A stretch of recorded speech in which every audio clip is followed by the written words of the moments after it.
Hello दोस्तों, मैं संतोष गिरी।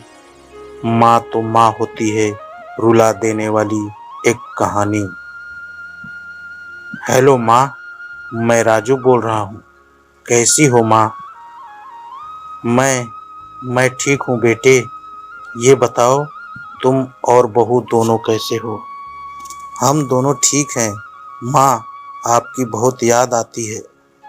अच्छा सुनो माँ, मैं अगले महीने इंडिया आ रहा हूँ तुम्हें लेने। क्या? हाँ माँ, अब हम साथ ही रहेंगे। नीतू कह रही थी माँ जी को अमेरिका ले आओ, वहाँ अकेली बहुत परेशान हो रही होंगी। हेलो, सुन रही हो माँ? हाँ हाँ बेटे। बूढ़ी आंखों से खुशी की अश्रुधारा बह निकली। बेटे और बहू का प्यार नस नस में दौड़ने लगा।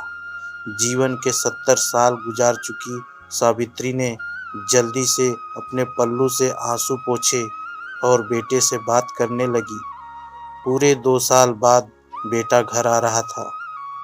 बूढ़ी सावित्री ने मोहल्ले भर में दौड़ दौड़ कर यह खबर सबको सुना दी। सभी खुश थे। चलो, बुढ़ापा चैन से बेटे और बहू के साथ गुजर जाएगा। राजू अकेला आया था।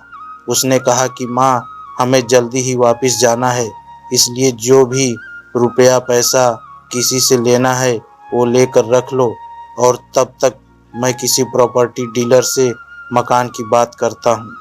मकान? माँ ने पूछा। हाँ माँ, अब ये मकान बेचना पड़ेगा, वरना कौन इसकी देखभाल करेगा। हम सब तो अब अमेरिका में ही रहेंगे। बूढ़ी आंखों ने मकान के कोने कोने को ऐसे निहारा जैसे किसी अबोध बच्चे को सहला रही हो। आनन फानन और औने पौने दाम में राजू ने मकान बेच दिया। सावित्री देवी ने वो जरूरी सामान समेटा जिससे उनको बहुत ज़्यादा लगाव था। राजू टैक्सी मंगवा चुका था। एयरपोर्ट पहुंचकर राजू ने कहा, माँ तुम यहाँ बैठो, मैं अंदर जाकर सामान की जांच और बोर्डिंग और वीज़ा का काम निपटा लेता हूँ।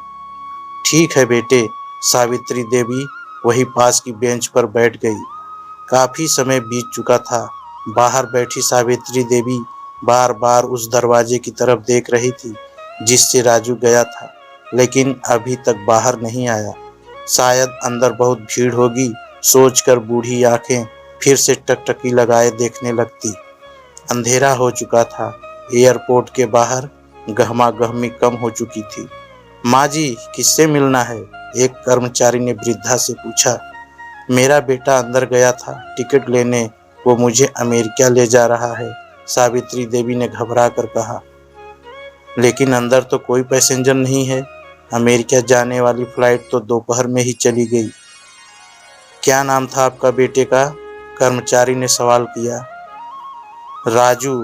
सावित्री के चेहरे पे चिंता की लकीरें उभर आई। कर्मचारी अंदर गया और कुछ देर बाद बाहर आकर बोला, माँ जी, आपका बेटा राजू तो अमेरिका जाने वाली फ्लाइट से कब का जा चुका। क्या? वृद्धा की आंखों से आंसुओं का सैलाब फूट पड़ा। बूढ़ी माँ का रोम रोम कांप उठा। किसी तरह वापस घर पहुंची, जो कि अब बिक चुका था। रात में घर के बाहर चबूतरे पर ही सो गई। सुबह हुई तो दयालु मकान मालिक ने एक कमरा रहने को दे दिया। पति की पेंशन से घर का किराया और खाने का काम चलने लगा। समय गुजरने लगा। एक दिन मकान मालिक ने वृद्धा से पूछा, माँ जी, क्यों नहीं आप अपने किसी रिश्तेदार के यहाँ चली जाएं? अब आपकी उम्र भी बहुत हो गई है, अकेले कब तक रह पाएंगी? हाँ चली तो जाऊं, लेकिन कल को मेरा बेटा आया तो यहाँ फिर कौन उसका ख्याल रखेगा? आंख से आंसू आने लग गए दोस्तों।